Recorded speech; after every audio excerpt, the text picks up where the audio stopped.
It is intolerable how many people in the West are excusing Putin's behavior. What Russia is doing is not only morally wrong, it is also against international law. It is a violation of the sovereignty of the peoples of Ukraine. It is wrong. And it is astonishing to me to see how many people in the West that are just repeating Putin's propaganda. Because it is propaganda. Because Putin's argument, for example, that NATO is the cause of his aggressions, that's propaganda. In 2014, for instance, the NATO issue was a non issue. People were not talking about expanding NATO to Ukraine. And Putin invaded Crimea. Why he did it? Well, there are other reasons that we can talk about it later. But that was a non-issue. It was a non-issue. And Putin made it after the fact. Even taking that aside, Ukraine, like any country, had the sovereignty and the right to determine all their political, diplomatic, and military partnerships and alliances. They have the right to do that, like any sovereign country. It is imperialism to think otherwise. It is 19th century type of mentality to think otherwise, to think about the world from a spheres of influence kind of perspective. Are we going back to the days where countries, because they think that they have a bigger military, they can invade and they can annex territory?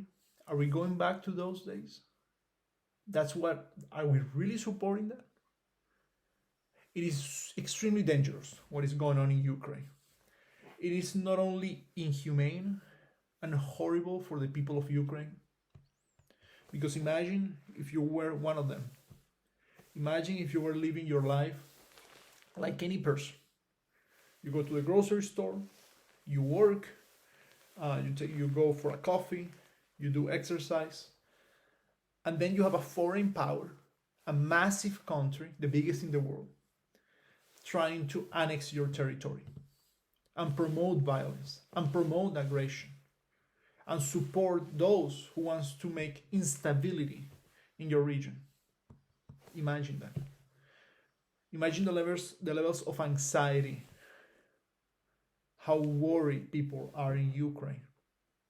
I'm not Ukrainian, but I know many of them. I have very good friends in Ukraine who are telling me that they are scared for their families, especially for those living in the eastern part of the country.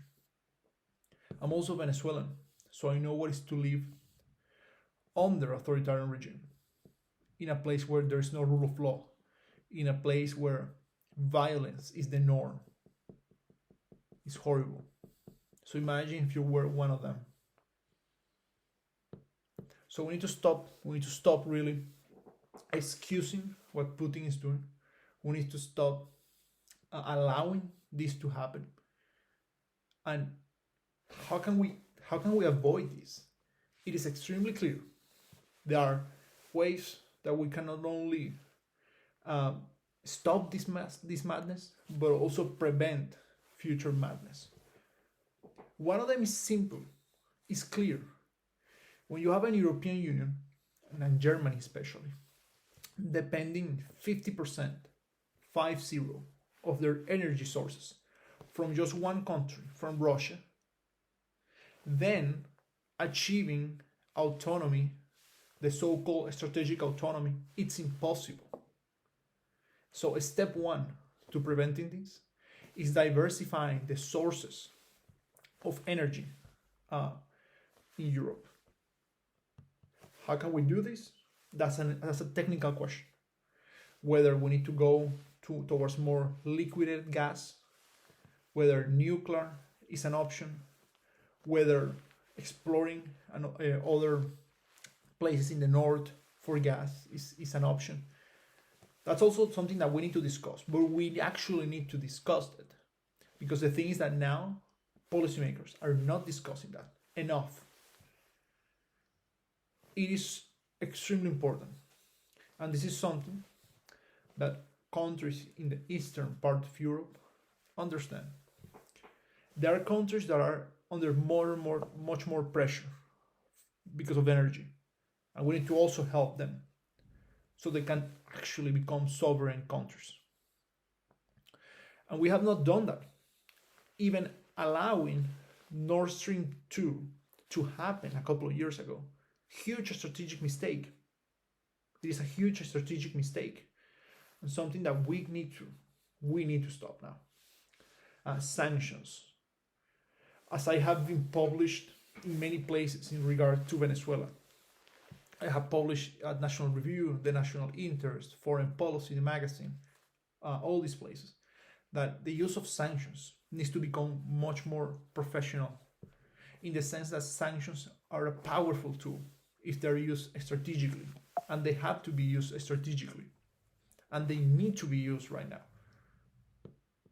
because they can allow us to impose more cost on what Putin is doing.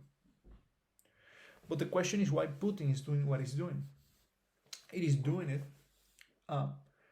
because he knows that creating war against Ukraine gives them leverage, gives them, capacity to negotiate other things abroad. And domestically, I think it is a way to raise his popular support. It is a way to change the narratives, so people do not focus on the real issues of Russia, which is that they don't have freedom of speech, they don't have free elections, they have a bad economy. Russia, the biggest country in the world in terms of size, has a GDP comparable to Belgium and Netherlands. Imagine that. Russia's GDP is closer to the state of Texas. And people are not talking about it. People are just talking about foreign policy. So, as it is widely documented, this is not an issue with NATO. The US did not cause this. The US did not provoke Russia. You know what provoked Russia? Ukraine's democracy. The issue of Russia with Ukraine is that they cannot stand that Ukraine is becoming a modern country. They have their issues, a ton of issues, like all emerging democracies, but they're trying to resolve them. So Russia cannot stand that Ukraine wants to join the EU. It cannot stand that Ukraine wants to become a more solid democracy. And that's what really Putin is fear about. Because imagine if in 10 years we have a prosperous Ukraine, then Putin knows that then Russia, then they will have an issue. Because just like people were protesting on the street of Moscow almost 10 years ago, he knows that it can happen again. And that's why he's becoming more authoritarian. And it's something that we have to stop. And yes, I just want to finish by saying that we need to support the people of Ukraine right now. They need us. We have a moral obligation to be with them, to support them, to elevate their voices. Because the future of Ukraine is not something that will be decided by Putin, nor the West. Only Ukrainians have the right to decide their future of their countries. Whether they will join the EU, whether NATO is an option, and decide their future freely, with sovereignty, as a republic, as a democratic republic. This is what I support. This is what I stand. So I stand with the people of Ukraine.